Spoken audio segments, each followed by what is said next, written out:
We're here with Mississauga's Wali Shah, and he is one of the faces of the very popular and very important Bell Let's Talk program.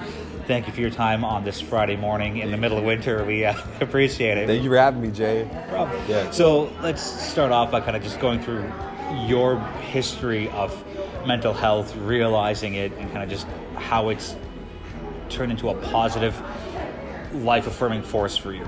Yeah, well, things were not always easy for me as a young guy. Got myself into some trouble, getting into fights as a kid, just like going down a path that was, I think, turbulent in a lot of ways. But I was a lucky guy because I had a lot of teachers that really cared about me when I went to high school. And having a support system when you're in a situation where there's a lot happening, a lot going on, as a lot of young kids do have a lot going on, and sometimes they don't have anyone to talk to, it can really, really help. Right. So for me, being one of those kids that was on the cusp of, man, what's going on in life? Why do I feel depressed? Why do I not want to go to school? Why am I feeling all anxious about, Just leaving the house, right? Yeah, leaving the house. What's going on in my life? I wanted someone to speak and reach out to, and that came in the form of a teacher at high school. And I went to Cawthron Park Secondary here in Mississauga, and Mississauga has always been home, and it's a great community. And one of the things that I feel like I've been most privileged with is great mentors. And it was those conversations that I had with my teachers, whether it was, after class or just in the hallway, that they really picked me up when a lot of things were going down. When having great mentors really eased that process for me. And so I feel really, really blessed and really grateful to be able to be here and to share that experience now. People talk about that proverbial aha moment where that imaginary light bulb goes off over their head. Did you have one of those? 100%. For me, when I was younger, I had an incident here in Mississauga where I got arrested and charged, and it was one of those moments that was a really big wake-up call, and I felt very depressed after because I never knew how to share this because there was a fear of sharing something like that. Maybe people at school would look at me wrong if I shared something like this. So I felt like me just sharing and opening up to teachers who really were invested in me, it helped a lot. There was one conversation that I had with a teacher named Miss Riley. She was a cool teacher. She taught English at Cawthron. Right. And she gave me this book called The Rose That Grew From Concrete, written by Tupac Shakur. This was a book of poetry that Tupac wrote. And I never knew what spoken word poetry was, but I loved rap music, and she knew that. And she wanted to just give me something that would connect and make me feel like I had an outlet, Right. Because I never really found my voice before. And when I picked up this book and I started reading it, I never knew I could read, but I wanted to be like Tupac at that point, because I knew Tupac was a rapper, but the poetry was so meaningful. Growing up without a father in his life, growing up with a mother who's doing drugs, all these things were things that I was exposed to and seeing within this pocket, this community, 5 and 10, right? So I figured, this is my opportunity to share my experiences and my voice. And one of the things that I did when I read this book was I wrote my story through it. And that's when a lot of the other things that I'm doing now, advocacy work, being involved with the Bell Let's Talk campaign, speaking at schools and colleges, that's where it all stemmed from and started. So that's amazing.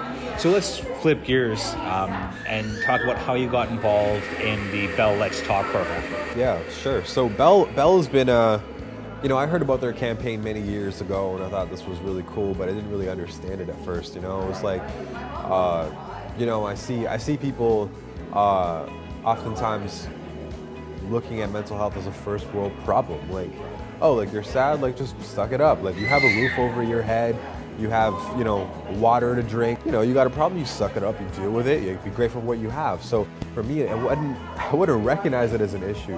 My mom, a few years ago here in the Dundas and her Ontario pocket, she experienced something that really changed our family, where she was walking down the street and a pickup truck stopped and threw garbage and coffee on her and called her a terrorist.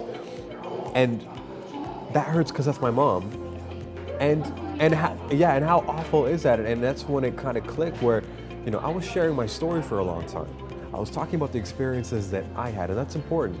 But there were so many other stories untold, unheard, who did not have a voice, and I wanted to be a voice for those stories, because me and my family and my mom, as South Asians, as Pakistanis, and as Muslims, as immigrants to this country, we have a very important narrative to share. And when my mom went through this, it was hard for her to even leave the house. We talk about anxiety. My mom felt almost scared to leave her house in case there was a recurrence of something like that. So with that, I ask you, what can people do throughout their daily life to help others? Yeah, I think it's a really simple solution. I think you just got to be empathetic. Right. Ask questions if you think that something's wrong. Like, be there. Smile. Smile is the easiest thing. Just share love. And I think also too, where it's like, if you're experiencing mental health, if you're someone who is in the trenches and you feel down and out, like, don't be afraid to talk to someone. Like, reach out to a loved one. Be open and honest with your family about what's going on. They love you. They care about you. There's support in the community. See a counselor. And finally, the last piece is everyone has a story, right? Like, you've got a story that led you to where you are now. I've got a story. Everyone's got their own individual journey, and to share that is a great thing. And taking to social media, being part of the campaign, letting your guard down and just sharing what you're going through, I think that could help a lot, because other people might see that and it might give them permission to share what they're going through. What's your one kind of strong message you want to get out to anyone that's watching about mental health? That you're not alone, that you're just simply not the only one going through what you're going through, that a lot of other people can relate to your story if you share it. And oftentimes the great thing about sharing your story, I think, and this is my own personal experience too, is when you share your story, a lot of people will share their story with you, and it becomes like this great big circle of healing.